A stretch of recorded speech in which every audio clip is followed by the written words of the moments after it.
শ্রী শ্রী ঠাকুর ও মাধব পাগলা।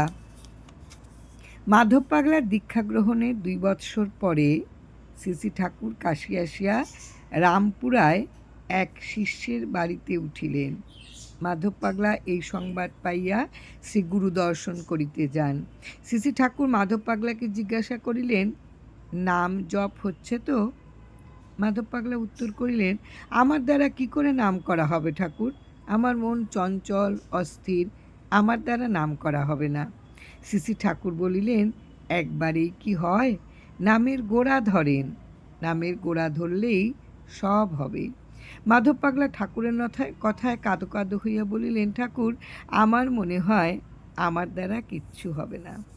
শ্রী শ্রী ঠাকুর সান্ত্বনা দিয়া বললেন, আপনার না হলে কি আমার ছুটি আছে? ঠাকুরের শ্রীমুখ হইতে এই বাণী শোনামাত্র মাধব পাগলা ক্ষোভে দুঃখে মর্মাহত হইয়া শ্রী গুরুকে প্রণাম করিয়া বিদায় লইলেন এবং পথ চলিতে চলিতে ভাবিতে লাগিলেন, হায় হায়, এ কি সর্বনাশ! আমি যদি নিজে ঠিকভাবে নাম করিয়া উদ্ধার না হই, তাহা হইলে ঠাকুরকে তো আমার জন্য আবার জন্ম নিতে হবে। মনে মনে ঠাকুরকে বললে, না না ঠাকুর, আমার জন্য তুমি আর আসিও না। আমার পাপ আমি ভোগ করিব। আমার জন্য তুমি দুঃখ সহিতে এই দুঃখের সংসারে আর আসিও না। মাধব পাগলা কিছুদিন পর্যন্ত এই কথা মনে মনে চিন্তা করিয়া নিজেকে ঠাকুরের নিকট অপরাধী মনে করিতে লাগিলেন আর কাঁদিয়া ফেলিতেন।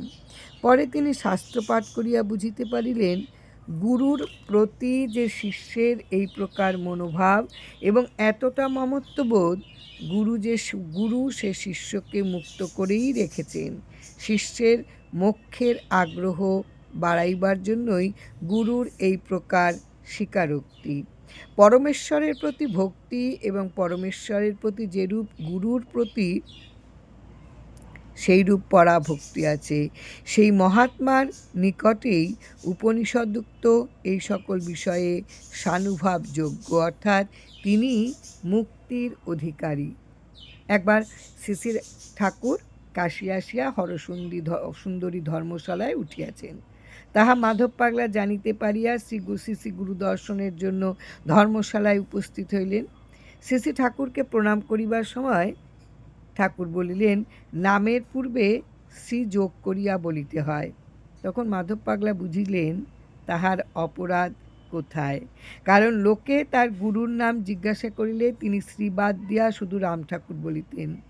অন্তর্যামী গুরু শিষ্যের অপরাধ এক কথায় সংশোধন করিয়া দিলেন।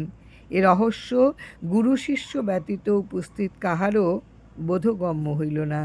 প্রণামান্তে উঠিয়া ঠাকুরের নিকট বসিবার পর ঠাকুর মাধব পাগলাকে জিজ্ঞাসা করলেন, আপনি কে?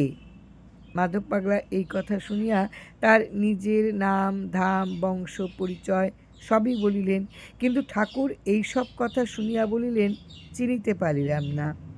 শ্রী শ্রী ঠাকুরের এই উক্তি শুনিয়া মাধব পাগলা বুঝিতে পারিলেন উত্তর ঠিক হইল না, এবং উত্তর যে কি হইবে তাহাও স্থির করিতে পারিলেন না।